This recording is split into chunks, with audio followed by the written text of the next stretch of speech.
you ever thought to yourself, I have no idea what I'm doing with my life? If you have, you are in the right place.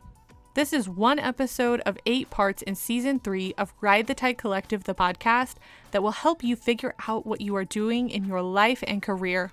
Regardless of your career status at this point, this short season will give you direction and thoughts to ponder that will help you find clarity moving forward. I am excited to help you take control of your career.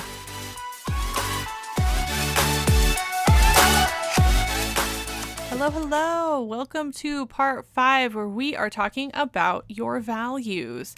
This is what you care about. When I go through my coaching process with clients and we get to values, it's always my favorite. Even my clients who think they have it all figured out still learn something about themselves. The reason for this is because our values change depending on the season of life we are in at that moment. Before I had my tiny human, I didn't mind working late or putting in extra hours. But after I had my son, I wanted more time with him and I would refuse the extra hours. Our values help us prioritize what matters to us right now. Some values stick with us regardless of the season, especially those related to our personality. But there are others that will shift and change based on experience, life event, or preference.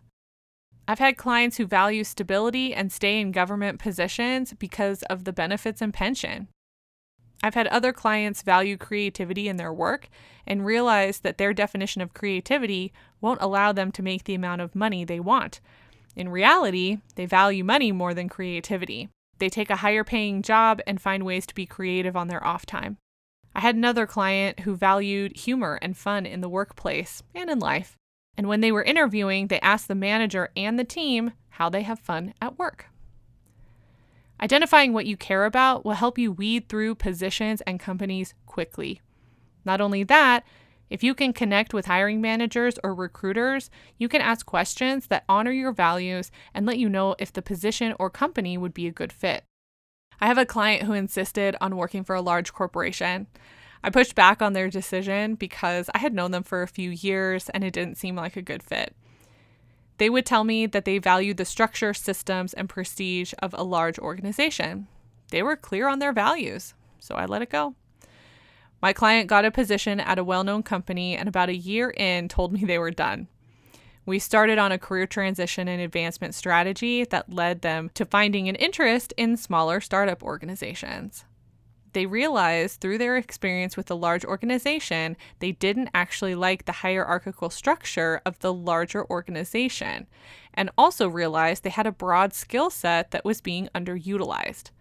My client valued autonomy and challenge and wasn't getting either. As my client networked with smaller organizations, they realized the startup environment fit the values they held much better. This doesn't mean my client wouldn't be able to find what they needed at a larger organization, but in this season, they were ready to try out these smaller companies, just like a year ago when my client wanted to try the larger corporate companies. Our values change, our preferences change. We live life and have experiences that alter the way we think and change our mind. Just because the job you have now is what you dreamed of a few years ago, doesn't mean you have to stay there now. If you are following along with the guidebook, there's a section on values where you can choose from an extensive list and narrow down your list to your top 10. I was reading Brené Brown's book, Courage to Lead, and she suggests only having 1 to 3 values, and I agree and disagree with her thinking. From a career perspective, having 10 helps you narrow down options and develop necessary questions for interviews or networking purposes. Having said that, when I work with clients, we determine the top 10, but the top 2 to 3 values are the deal breaker values. Those are the ones that we don't compromise for any situation. I look forward to hearing more about what values you have, so feel free to share with me on any of my social media pages. You can find Ride the Tide Collective on Instagram, LinkedIn, or Facebook.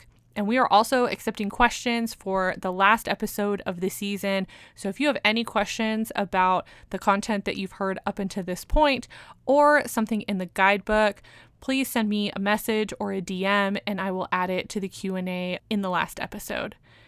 And for those, again, who are really ready to dive in and work, I highly recommend downloading the guidebook complement to this season, which is called I Don't Know What I'm Doing with My Life, A Guide to Career Clarity. And I will link that in the show notes. Again, it also has the values exercise that I mentioned earlier in the episode.